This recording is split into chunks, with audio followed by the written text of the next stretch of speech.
we're doing a quick maintenance video here. This is, I'm not going to turn it on, I'll show you after, but this is the first oil change on the scag. So here's what we got going on here. We got the cap off and the dipstick off. That's just going to help the oil drain faster. Right here, the top of this is the drain. This is like the drain plug essentially, and then the tube goes right down and underneath. I don't know if you can see it. Yeah, actually, I took this cover off. You do not need to take this cover off to do this. I just took this cover off just to see a little better. But I don't know if you can see it draining in there. But that's where we got the oil draining into. I might be able to see it through here. Let's see. Let's zoom in. I'm gonna focus. It's all too dark. Anyway, oil slowly draining now. This is went over this before in a bunch of videos, but this is the Vanguard 37 non-oil guard, so just regular Vanguard 37 EFI.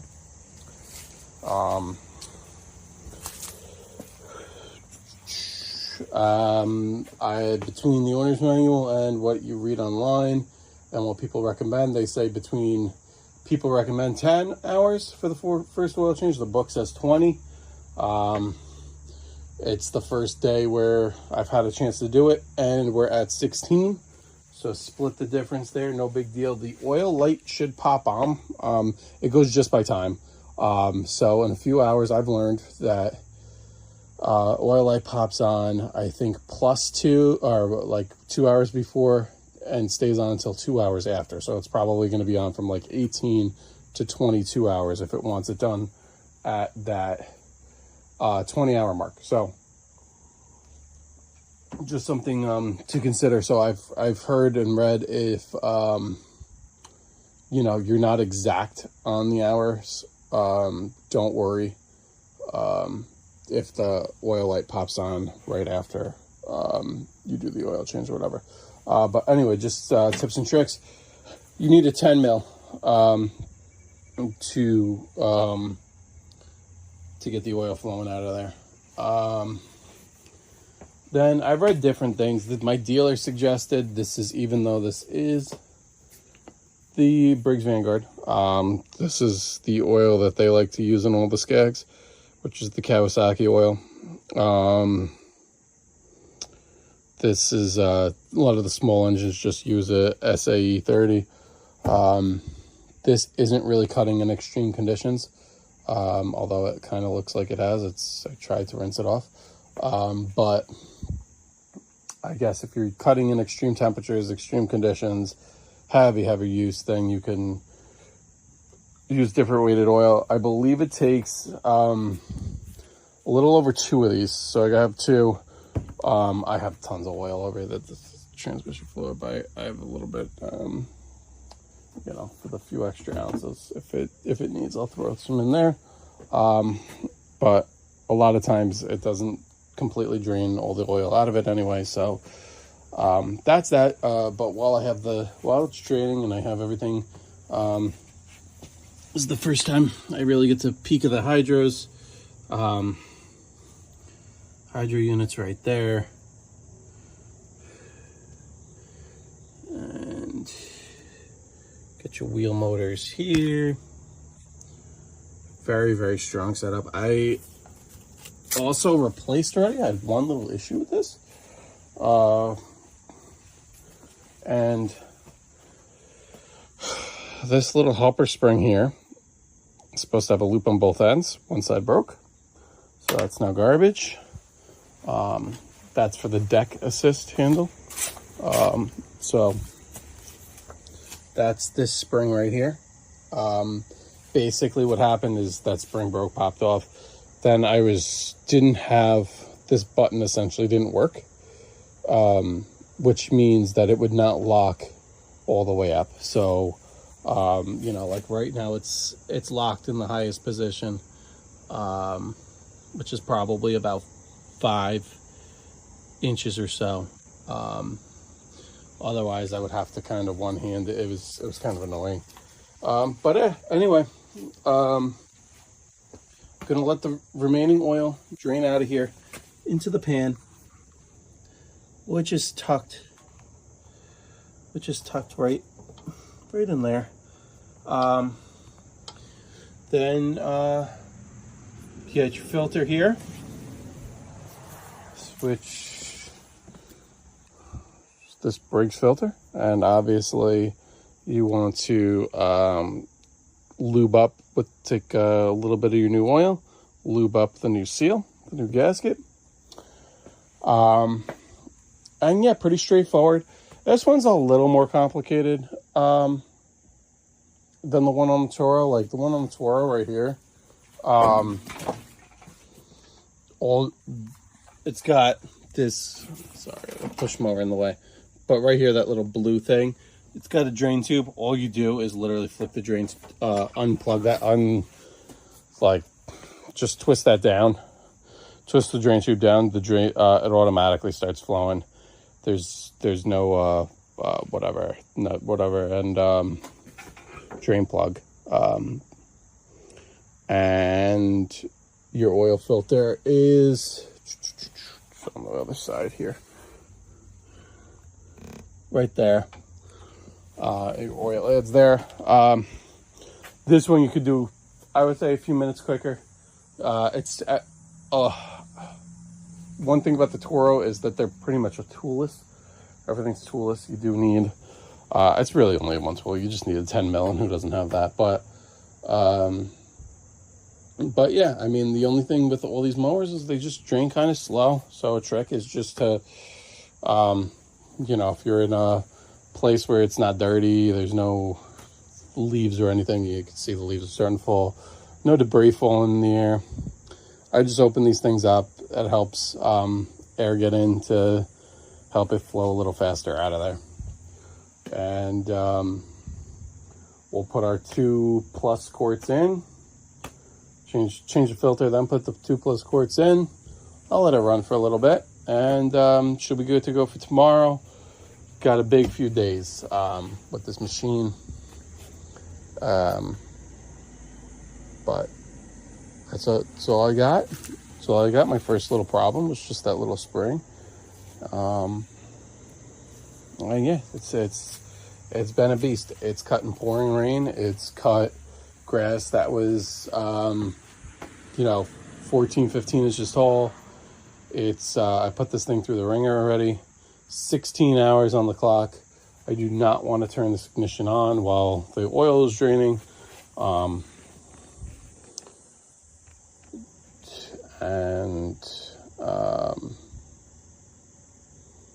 Interesting. It wants you, I didn't realize this, I'm just reading this. It wants you to go up the trailer backwards. And this one is the opposite. It wants you to, I don't know, it's probably on the other side, but there's a warning label to only do this frontwards and not backwards. Interesting stuff. All right, that's my oil change video. I'm gonna give an update video on the Toro too. This poor thing's been put through hell.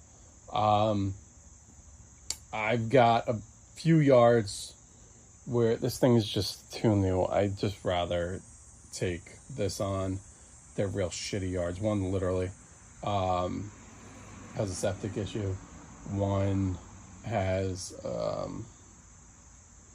it's just wooded and roots, and it's just crappy conditions. And the one thing my one review of this mower that I don't like compared to I don't mind the stand-on.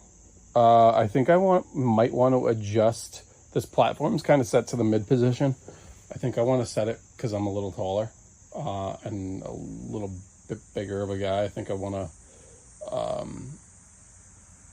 set it a little differently, but that's fine. It's not an issue at all. The only issue is, and I heard it's actually a lot easier on the bigger version. So this is a 52, Apparently the 52 only has one helper spring to lift the deck, and that deck is so heavy. Where it's the engine oil is draining from my previous video here, but I haven't mastered mowing one-handed yet with the one-hand control, with like one hand using both. I'm kind of maneuvering it around with one hand. I'm getting used to it, but the thing that's difficult for me, and it's one of these things where it's a learning curve, is if let's say I have a root or something like that, I need to lift the deck.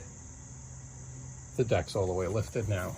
This is very heavy to lift, and what I'm having to do is I'm really having to stop, lift the deck, go over that area, stop, drop the deck back down, and then go on my way.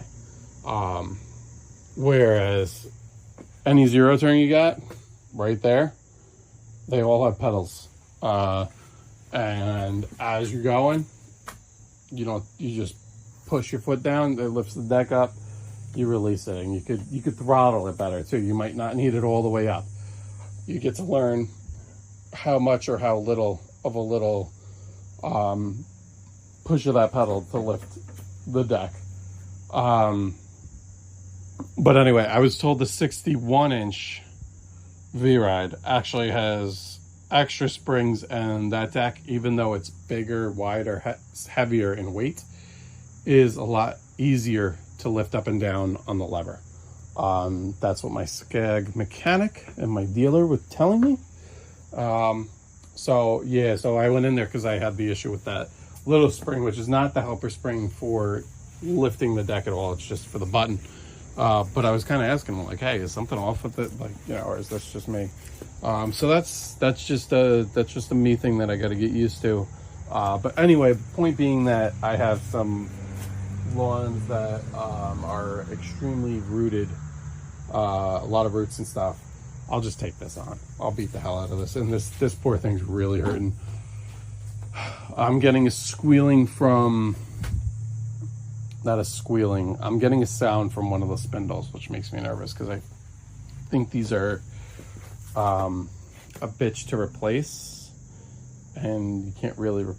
I don't know exactly the deal on that. So I'm gonna have to look into that at some point. I have too many mowers. This one can't go down on me yet. I gotta get this one going.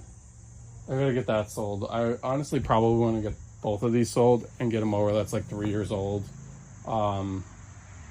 Even if it's something like this, I'll keep the sulky and just maybe one with the hydros. Even if it's 48, I don't care.